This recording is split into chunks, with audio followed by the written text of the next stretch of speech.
Hello student, ये biomolecule का video number 11 है। लास्ट वीडियो में हम डिस्कस कर रहे थे एमाइलोज के स्ट्रक्चर के बारे में। तो एमाइलोज किससे बना हुआ? अल्फा डी प्लस ग्लूकोज से। अल्फा डी प्लस ग्लूकोज हमने बना लिया है। अब इसकी रिंग स्ट्रक्चर बनाना है हमको एमाइलोज का। और amylose alpha D plus glucose से बना हुआ है और ये लीनियर है। तो अल्फा डी प्लस ग्लूकोज एक सीधी श्रृंखला में जुड़ते जाएंगे। तो हम उसको जोड़ेंगे। सबसे पहले इस अल्फा डी प्लस ग्लूकोज को हम 6 मेंबर रिंग में कन्वर्ट करें। तो देखिए ये इस तरीके से पहले हम पायरोन रिंग बना देंगे। 1 इस तरीके से 2 बना दीजिए, 3 बना दीजिए, जो आप बना सकें, लेकिन कम से कम 2 आपको बनाने हैं और फिर दिखा देना है कि हाँ इस तरीके से आगे कंटिन्यू जुड़ रहा है। क्योंकि ढेर सारे मैंने बताया एमाइलोज में 200 से 1000 ग्लूकोज यूनिट जुड़ते हैं, तब जा करके आपका जो है एमाइलोज बनता है। क्लियर? तो इस तरीके से है। अब पहले जोड़ लें हम। सबसे पहले देखिए सब जगह पर बॉन्ड रख दें और हम इसको जोड़ते जाएं। यहाँ पर नहीं रख रहे क्योंकि यहाँ पर हमको देखना है किस तरीके से बॉन्ड बन रहा है। उसके बाद हम इसको जोड़ेंगे। क्लियर? तो अब देखिए सबसे पहले इस वाले को देखते हैं, नंबरिंग कर लेंगे। That is 1 2 3 4 5 and 6। क्लियर? अब देखिए 6 वाला कार्बन CH2H यहाँ पर जुड़ जाएगा, ये 6 है। उसके बाद कार्बन नंबर 1 से हम जोड़ना शुरू करेंगे। तो कार्बन नंबर 1 पर OH कहाँ पर है? राइट हैंड साइड में है। OH राइट हैंड साइड वाले नीचे की तरफ, लेफ्ट हैंड साइड वाले ऊपर की तरफ। पहले बताया हमने। तो OH कार्बन नंबर 1 पर नीचे आएगा, तो इसको भी कुछ देर के लिए छोड़ देंगे हम। क्लियर? उसके बाद सेकंड से जोड़ना शुरू करिए। तो कार्बन नंबर 2 पर OH, 3 पर राइट हैंड साइड में H, 4 पर OH जोड़ दिया। अब हम ऊपर से जोड़ना शुरू करें। ऊपर मतलब कि लेफ्ट हैंड साइड वाला। तो ऊपर का कार्बन नंबर 1 पर क्या आ जाएगा? हाइड्रोजन जोड़ देंगे। ठीक है। फिर उसके बाद 2 पर हाइड्रोजन, 3 पर OH, 4 पर हाइड्रोजन, 5 पे बचा सिर्फ हाइड्रोजन। सॉरी, यहाँ पर हाइड्रोजन नहीं दिखा मैंने, यहाँ पर ये हाइड्रोजन बच गया, यहाँ पर हाइड्रोजन लिख देंगे। क्लियर? अब यहाँ से क्या जुड़ना था? OH। अब देखिए यहाँ पर क्या आ रहा है। तो इसी स्ट्रक्चर को कॉपी कर लीजिए क्योंकि यही सेम हम बनाते जा रहे हैं। अब इसको देखने की जरूरत नहीं। इससे इसको बना लिया, अब इन सब से इसको बना लेंगे हम। तो इसको कॉपी कर ले। H हो गया, H OH OH H और H। यहाँ पर देखिए OH आ रहा है, यहाँ पर भी OH आ रहा है और कार्बन नंबर 1 से यहाँ पर भी OH आ रहा है। यानी OH OH सामने आ रहे हैं। तो OH OH में से H2O हटा देंगे, क्या बच जाएगा? O। ये हो गया ग्लाइकोसिडिक बॉन्ड। यही आपका क्या बन गया? ग्लाइकोसिडिक बॉन्ड बन जाएगा। क्लियर? अल्फा पोर्शन भी बन रहा है नीचे की तरफ, इसलिए अल्फा ग्लाइकोसिडिक बॉन्ड। इसी तरीके से यहाँ पर भी ये आपका ग्लाइकोसिडिक बॉन्ड बन जाएगा। और इस तरीके से यहाँ पर CH2OH H OH H H OH और ऊपर की तरफ H और नीचे की तरफ O, और ऐसे दिखा देंगे कि ऐसे ही जुड़ रहा है। क्लियर? इसी तरीके से यहाँ पर इसको H न दिखा करके H2O निकाल करके ऐसे कि हाँ ये आगे की तरफ ऐसे कंटिन्यू रहा, मतलब ऐसे जुड़ते जा रहे हैं। अल्फा डी प्लस ग्लूकोज इधर, ऐसे अल्फा डी प्लस ग्लूकोज ऐसे जुड़ते हुए सीधे स्ट्रक्चर क्या बना रहा है? That is amylose. ये किसका स्ट्रक्चर हो गया? That is amylose. क्लियर? और ये जो बॉन्ड बन रहा है, this bond is known as glycosidic bond. वो भी कौन सा? अल्फा ग्लाइकोसिडिक बॉन्ड बन रहा है, ये अल्फा ग्लाइकोसिडिक लिंकेज। और देखेंगे कार्बन किस कार्बन के बीच में बना, देखिए 1 2 3 4 5 एंड 6। तो 1 2 3 4 ये हो गया कार्बन नंबर 4, 5 एंड 6। तो 1 कार्बन नंबर 1 और कार्बन नंबर 4 के बीच में बन रहा है, यहाँ पर भी 4 आ जाएगा। क्लियर? तो अल्फा ग्लाइकोसिडिक बॉन्ड जो बन रहा है, अल्फा ग्लाइकोसिडिक बॉन्ड इसके बीच में बन रहा है carbon number 1 and carbon number 4 के बीच में। That is linear chain. Clear? तो ये स्ट्रक्चर हो गया किसका? एमाइलोज का। अब हमें एमाइलोपेक्टिन बनाना है। तो एमाइलोपेक्टिन का स्ट्रक्चर अब हम देखेंगे। स्ट्रक्चर ऑफ एमाइलोपेक्टिन नेक्स्ट है, that is structure of amylopectin. तो एमाइलोपेक्टिन का स्ट्रक्चर अब आप देखिए। तो एमाइलोपेक्टिन भी किसका monomer? That is alpha D plus glucose. Clear? तो अल्फा डी प्लस ग्लूकोज पहले बनाएंगे। एक चीज और, एमाइलोपेक्टिन जो होता है इसकी संरचना लीनियर भी है, लीनियर प्लस ब्रांच्ड। तो लीनियर भी है, पहले रेखी श्रृंखला और उसमें सिर्फ ब्रांचेज लिखी, शाखाएं लिखी हुई है। तो पहले हम अल्फा डी प्लस ग्लूकोज बना लें। देखिए तो 1 2 3 4 5 6 पर CH2OH जोड़ दिया, डायरेक्ट बना लें। 1 और 5 के बीच में ये ऑक्साइड वाला बॉन्ड बन गया और अल्फा का मतलब कार्बन नंबर 1 पर OH राइट हैंड साइड में, डी से कार्बन नंबर 3 पर OH लेफ्ट हैंड साइड में, बाकी सब जगह राइट हैंड साइड में। और उसके अपोजिट हम क्या जोड़ देंगे, हाइड्रोजन। क्लियर? ये क्या बन गया, that is alpha D plus glucose. अब हमें इमाइलोपेक्टिन बनाना है, तो पहले linear alpha D plus glucose को पहले जोड़ते हुए एक लीनियर रेखीय श्रृंखला बनाएं और फिर उससे हम ब्रांच निकाल देंगे। तो देखिए सबसे पहले हम लीनियर श्रृंखला बनाएंगे। तो देखिए बनाते हैं, ये एक तरफ अल्फा डी प्लस ग्लूकोज, सबसे पहले इसको हम ऐसे जोड़ लें जैसे हमने एमाइलोज की संरचना बनाई थी। एमाइलोज की संरचना में हमको ब्रांच निकाल देना है। देखिए इस तरीके से बिल्कुल एमाइलोज जैसा पहले बना लें। 1 2 3 4 इस तरीके से जोड़ते जाएं।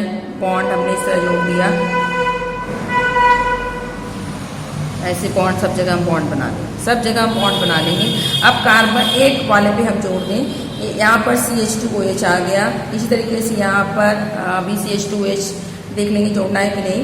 उसके बाद CH2OH इस तरीके से हम जोड़ते जाएंगे। पहले चलिए जोड़ देते, कोई बात नहीं, जब हम इसको हटाना होगा तो हम इसको कटिंग कर देंगे। सब जगह CH2OH हमने जोड़ दिया। उसके बाद देखिए कार्बन नंबर 1 नंबरिंग कर ले यहाँ पर 1 2 3 4 5 एंड 6 पे CH2OH रख दिया। अब उसके बाद OH कहाँ पर है, नीचे की तरफ आ रहा है, ऊपर का H आता है, ठीक है। फिर OH H OH, अब ऊपर वाला जोड़े H H OH और आपका H, ये नीचे भी H आ गया। इसी तरीके से OH यहाँ पर भी आएगा। अब इसी को देखते हुए इसको हम बना लेंगे। तो यहाँ पर देखेंगे आप क्या आ रहा है, H H OH OH और ये क्या आ रहा है, H आ रहा है। क्लियर? और इस तरीके से H और यहाँ पर क्या आता है, OH OH OH, यानी यहाँ पर ग्लाइकोसिडिक बॉन्ड बन गया। इस तरीके से यहाँ पर ग्लाइकोसिडिक बॉन्ड बन गया और आपका H। Clear? OH H H OH और यहाँ पर H और ये O जोड़ करके हमने दिखा दिया कि आगे की तरफ जुड़ रहा है। ऐसे यहाँ पर हाइड्रोजन काट दें और यहाँ पर दिखा रहे हैं कि इस तरीके से ये आगे की तरफ अल्फा डी प्लस ग्लूकोज जुड़ते जा रहे हैं। तो ये तो अभी देख रहे हैं, तो ये क्या है, स्ट्रक्चर ऑफ एमाइलोज। एमाइलोज की स्ट्रक्चर हो गई, अभी लीनियर बना था, बट एमाइलोपेक्टिन के लीनियर के साथ ब्रांच है, शाखाएं निकली हैं। तो जो लीनियर श्रृंखला बनी वो किसके बीच में बना, 1 2 3 4 5 एंड 6 1 2 3 4 5 एंड 6 कार्बन नंबर 1 और कार्बन नंबर 4 के बीच में जो ग्लाइकोसिडिक बॉन्ड बन रहा है, ग्लाइकोसिडिक बॉन्ड। तो ग्लाइकोसिडिक बॉन्ड किसके बीच में बन रहा है, in between carbon number 1 and carbon number 4 के बीच में बन रहा है। अब ये लीनियर श्रृंखला के लिए था। अब हम ब्रांच निकालेंगे, तो ब्रांच निकालते समय देखिए, ब्रांच निकालते समय हम क्या करेंगे, किसी एक से, चाहे इससे जोड़ दें या इससे जोड़ दें या इससे, किसी एक से शाखाएं निकाल देंगे। तो जब शाखाएं निकालेंगे तो उसके लिए देखिए यहाँ पर मैं बना रही हूँ इस तरीके से, और फिर इसके साथ हमने इसको जोड़ दिया। फिर सेम संरचना जैसे बना रहे हैं, जैसे ये बनी थी सेम इसी तरीके से जोड़ते जाएंगे। यहाँ पर CH2OH और O, फिर इस तरीके से निकाल दिया कि हाँ इस तरीके से जुड़ रहा है। फिर इसी को देखते हुए कॉपी कर दें, H OH H H OH, फिर यहाँ पर H, ये ग्लाइकोसिडिक बॉन्ड बन गया, H, यहाँ पर CH2OH और यहाँ पर H, फिर हम जोड़ देंगे that is OH H H OH, ये जोड़ दिया। अब ये जो O था यहाँ पर, जो ऊपर की तरफ तो क्या जुड़ गया H, लेकिन यहाँ पर O है, देखिए O बन रहा हर जगह क्योंकि H2O निकल जा रहा। तो जो ये O है किसके साथ H2O, देखिए यहाँ पर OH है और यहाँ पर OH है, तो OH और OH में से H2O शो नहीं कर रहे बट OH होगा, तो H2O निकाल देंगे, क्या बच जाएगा O। तो ये भी हाइड्रोजन खत्म और ये बॉन्ड यहाँ पर बन जाएगा। ये देखिए तो किसके बीच में बना, देखेंगे नंबरिंग करेंगे 1 2 3 4, 5 एंड 6। तो आप देखिए ब्रांच किसके बीच में बन रहा है, कार्बन नंबर 1 और कार्बन नंबर 6 के बीच में। तो ये जो ग्लाइकोसिडिक बॉन्ड बना, ग्लाइकोसिडिक बॉन्ड बना, तो किसके बीच में, कार्बन नंबर 1 और कार्बन नंबर 6 के बीच में। मतलब ये किसका स्ट्रक्चर होगा, that is structure of amylopectin. तो एमाइलोपेक्टिन का स्ट्रक्चर थोड़ा सा कॉम्प्लिकेटेड। अब एमाइलोपेक्टिन में जो लीनियर श्रृंखला होगी, जो लीनियर चेन है, किसके बीच में ग्लाइकोसिडिक बॉन्ड, कार्बन नंबर 1 और कार्बन नंबर 4। कार्बन नंबर 1 और कार्बन नंबर 4 के बीच में ग्लाइकोसिडिक बॉन्ड बनेगा, ठीक है। But GB that is glycosidic bond. और जो ब्रांच चेन है, तो ब्रांच चेन में glycosidic bond carbon number 1 and carbon number 6 के बीच में बनेगा ग्लाइकोसिडिक बॉन्ड। क्लियर? तो ये हो गया स्ट्रक्चर ऑफ एमाइलोपेक्टिन। तो ध्यान से देखेंगे और प्रैक्टिस करेंगे तो बिल्कुल स्ट्रक्चर बड़े आसानी से बन जाएगा। नेक्स्ट है हमारा टॉपिक दैट इज सेलुलोज। दूसरा हम कार्बोहाइड्रेट डिस्कस करेंगे। दूसरा polysaccharide that is cellulose. Clear? तो सेलुलोज जो है ये स्पेशली प्लांट में पाया जाता है। सबसे पहले जो सेलुलोज का जनरल फॉर्मूला है, सेलुलोज का कितना होगा, C6H10O5 का होल N, जो सभी पॉलीसेकेराइड का होता है।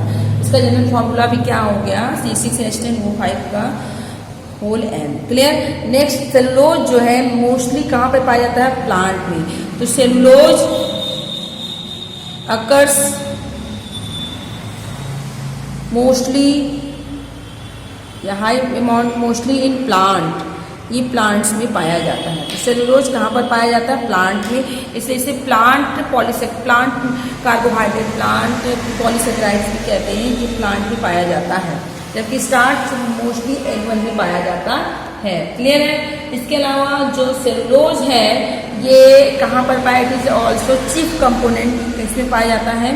ये कॉटन में पाया जाता है, कॉटन में, वुड में एंड जूट में, इन सभी में उपस्थित होता है। तो सेलुलोज कहाँ पर, कॉटन, वुड, जूट, इन सब में ये पाया जाता है। इसके अलावा आगे देखेंगे हम, जो कॉटन है, वुड है, वुड कंटेन 50% एंड कॉटन में 90 to 95% सेलुलोज प्रेजेंट। क्लियर?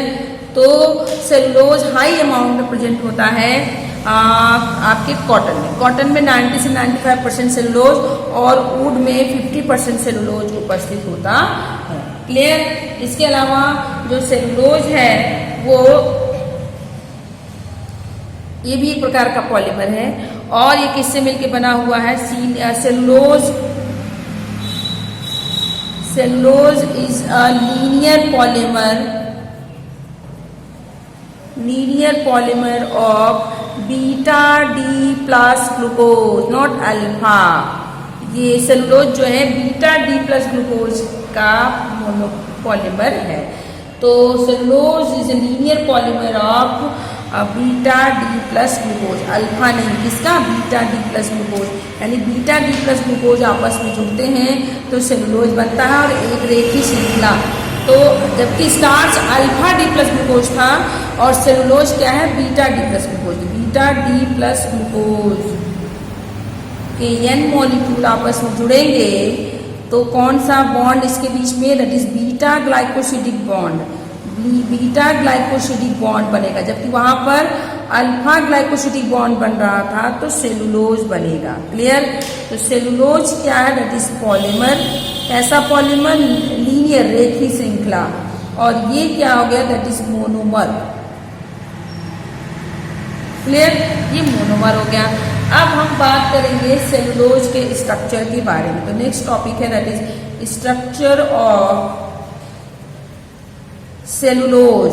तो सेलुलोज का स्ट्रक्चर बनाना है तो हमें क्या बनाना होगा, beta D plus glucose. Beta D plus glucose को कैसे जोड़ेंगे, लीनियर रेखी फॉर्म में जोड़ते जाएंगे। लीनियर चेन में बाई ग्लाइकोसिडिक बॉन्ड, तो हमारा सेलुलोज बन जाएगा। मतलब बीटा डी प्लस ग्लूकोज को सीधी श्रृंखला में किसके द्वारा, बीटा ग्लाइकोसिडिक बॉन्ड से जोड़ेंगे तो सेलुलोज बन जाएगा। तो स्ट्रक्चर बना लें इसका।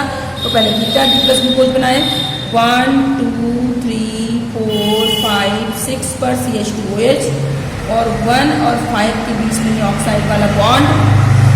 अब देखिए एक चीज़, ये बीटा है, बीटा का मतलब कार्बन नंबर 1 पर OH on left hand side, carbon number 3 पर भी OH on left hand side, बाकी 2 पर राइट हैंड, 4 पर राइट हैंड, उसके अपोजिट हम हाइड्रोजन रख देंगे। क्लियर। तो this one is beta D plus glucose. Clear, beta D plus glucose बन गया। अब रेखीय संरचना, हम लीनियर संरचना बना दें तो हमारा सेलुलोज बन जाएगा। तो हम बनाएंगे, देखिए इसको जोड़ते जाएं। पहले हम रिंग फॉर्म बना लें इस तरीके से,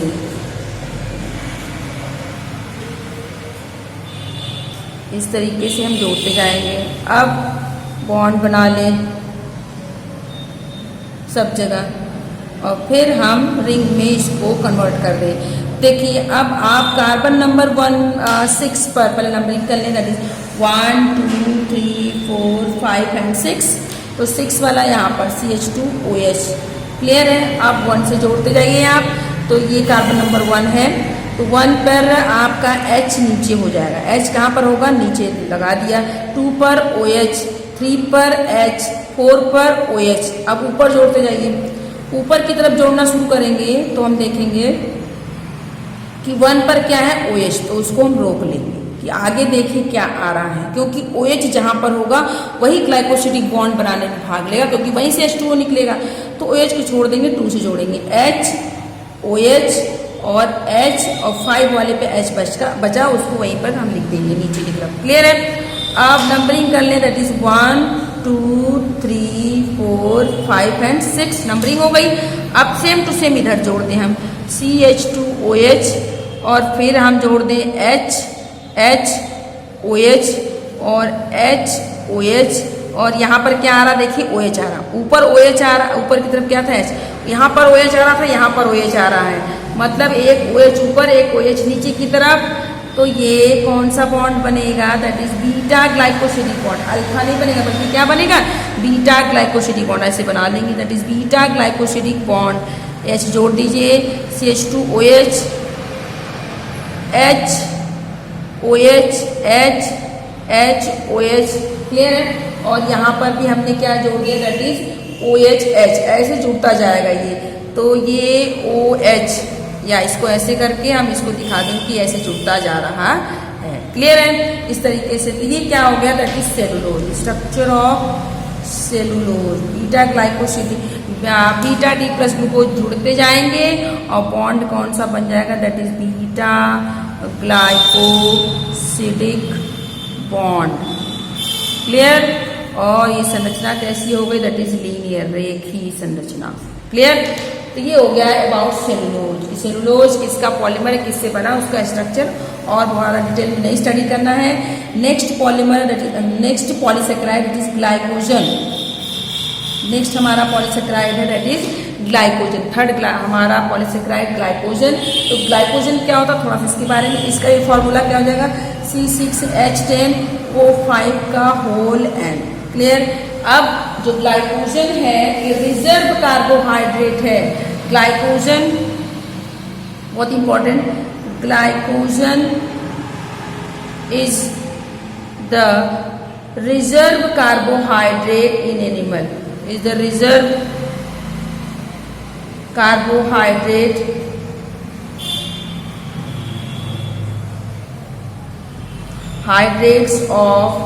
हाइड्रेट्स इन एनिमल, या इसी को हम कहते हैं रिजर्व फूड कहते हैं। रिजर्व फूड है। तो ये आपने बायो में भी पढ़ा होगा कि जो ग्लाइकोजन है वो रिजर्व फूड के रूप में हमारी बॉडी में रिजर्व रहता है। कहाँ पर, लीवर में। लीवर में रिजर्व फूड के रूप में ग्लाइकोजन जो है वो लीवर में स्टोर रहता है और रिजर्व फूड के रूप में। और जब हमारी बॉडी को एनर्जी की आवश्यकता पड़ती है तो ग्लाइकोजन जो है वो हाइड्रोलाइज हो जाता है ग्लूकोज में। इसमें ग्लूकोज में कन्वर्ट हो जाता है। तो ग्लाइकोजन ग्लूकोज में कन्वर्ट हो जाता है और उसको हम एनर्जी बॉडी में अपने रिक्वायरमेंट के अकॉर्डिंग फिर जो है ग्लूकोज हमारा जो है एनर्जी प्रोड्यूस करता। क्लियर है। तो ग्लाइकोजन एक प्रकार का कार्बोहाइड्रेट है, कौन सा, पॉलीसेकेराइड, बट ये स्टोर्ड फूड मटेरियल है, रिजर्व फूड मटेरियल है, इसको हम हमेशा यूज नहीं करते। ये जैसे हमने कभी रिजर्व होता, जैसे इसको हम बॉडी में रिजर्व, ये परमानेंटली रिजर्व रहता है, इसलिए जैसे कभी हम दिन भर कहीं बाहर चले गए, निकल गए, हम कहीं घूमने चले गए, कहीं किसी काम से चले गए, हम खाना नहीं खा पाए, या दिन भर हम मान लीजिए व्रत है, मान लीजिए ग्लाइकोजन किस में काम करता है, फास्टिंग के समय ज़्यादा काम करता है। हम फास्ट हैं और अब कुछ ले नहीं रहे हैं, तो फिर भी हम वर्क अपना काम कर रहे हैं, हमें एनर्जी, हमें नहीं लग रहा है कि हमारी बॉडी में एनर्जी कम है। क्योंकि जो ग्लाइकोजन है वो ग्लूकोज में कन्वर्ट होकर के हमें एनर्जी दे रहा है और हमारी बॉडी प्रॉपर वर्क कर रही है विदाउट टेकिंग एनी फूड, बिना किसी भोजन को ग्रहण किए। तो ग्लाइकोजन इम्पॉर्टेंट ये है क्योंकि ये जो है ये रिजर्व फूड मटेरियल होता है। और ग्लाइकोजन कहाँ पर स्टोर होता है? Glycogen is present in, question पूछता है कि ग्लाइकोजन कहाँ पर स्टोर होता है, तो glycogen is present in liver, ये लीवर में प्रेजेंट होता है, लीवर में स्टोर रहता है। क्लियर। और जब बॉडी की जरूरत होती है, व्हेन द बॉडी नीड्स, जब बॉडी को ग्लूकोज की आवश्यकता होती है, तो व्हेन बॉडी नीड्स ग्लूकोज, और हम बाहर से भी नहीं ले रहे हैं तो ग्लूकोज, तो एंजाइम क्या करता है, enzymes break glycogen into glucose. तो ग्लाइकोजन की, जब बॉडी में ग्लाइकोजन स्टोर रहता है और जब भी हमें ग्लूकोज की आवश्यकता पड़ती है, तो ये जो ग्लूकोज है, ग्लाइकोजन है, वो एंजाइम के द्वारा ग्लूकोज में कन्वर्ट हो जाता है। ये कहाँ पर स्टोर होता है? लीवर में स्टोर होता है। क्लियर है। इसके अलावा जो ग्लाइकोजन है ये किसका पॉलीमर है? तो glycogen is a polymer of, glycogen is a polymer of alpha D plus glucose. कहने का मतलब ग्लाइकोजन जो है वो किससे मिलके बना हुआ है? अल्फा डी प्लस ग्लूकोज, यानी अल्फा डी प्लस ग्लूकोज के ढेर सारे यूनिट जुड़ते हैं तो क्या बन जाता है? ग्लाइकोजन बनता है। क्लियर। इसके अलावा स्ट्रक्चर ऑफ ग्लाइकोजन में थोड़ा सा देख लें, स्ट्रक्चर ऑफ ग्लाइकोजन। तो ग्लाइकोजन का स्ट्रक्चर किसकी तरह होता है? ग्लाइकोजन का स्ट्रक्चर सेम एज एमाइलोपेक्टिन। तो structure of glycogen same as amylopectin, बिल्कुल एमाइलोपेक्टिन की तरह इसका स्ट्रक्चर होता है। मतलब ये जो है आपका लीनियर भी है और ब्रांच भी है। इसको नेक्स्ट वीडियो में डिस्कस करेंगे।